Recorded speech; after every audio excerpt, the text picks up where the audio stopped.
Welcome back to Old Wine Wednesday. And today, favorite topic, Burgundy. Yes, of course, it has to be Burgundy. I can never get enough. But in this case, one of the wineries that maybe we don't talk about enough, Henri Boillot.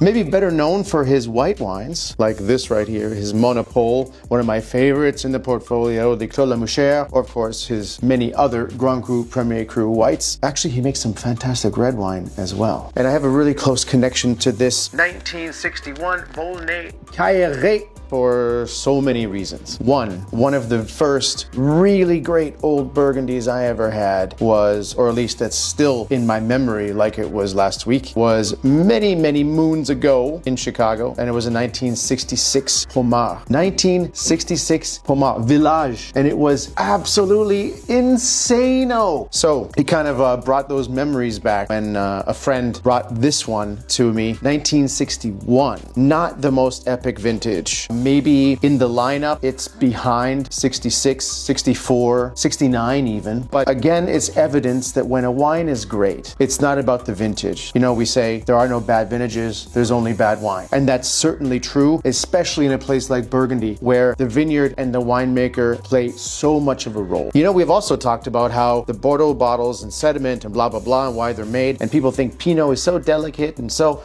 are you seeing what I'm seeing? Look at the amount of sludge trapped on the side of this bottle. Now that is some old school winemaking. Zero filtration, zero nothing. Just raw material in the bottle, put the cork in and see what happens.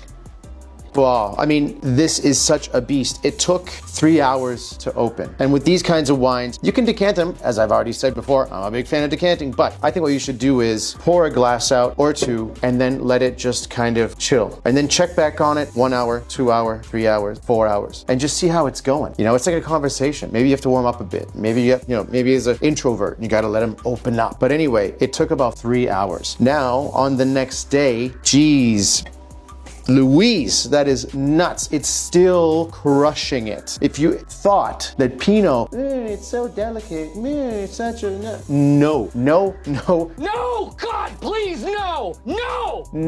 If this isn't enough to show you, I'll tell you, Pinot can be a beast, especially when it's made like this back in those days. In fact, I mean, to know the winemaker is to know the wine. I remember the first time I ever encountered Henri Boillot back in 2004. And of course, back then I was driving around with a map in one hand and trying to figure out the signs with the other and gesturing to locals of how to get to this guy Boillot, laughing at the little Canadian kid before Google Maps, right? You guys all have it easy now. Rolling up about 20 minutes late to the tasting and seeing this impeccably dressed gentleman with his German short-haired pointer dog sitting there just as regal as him, staring at me with just as much disappointment.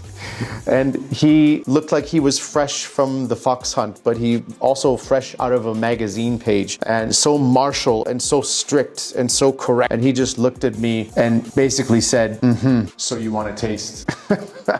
I couldn't have felt worse. But once I started tasting the wines, I realized why the wines tasted the way they did. It's his personality. Of course, now his son is taking over, but this is firmly still back in the old Boillot lineage. And I mean, it's structured, it's complex. Of course, it's browning at the edges, right? But I mean, it has that perfect old Pinot nose of like these florals, almost like rose petals. The smell of a forest floor in autumn when it's a little dewy and the leaves have just fallen. That little like maitake mushroom thing, that beautiful preserved cherry, sour cherry fruit, and so present and so long.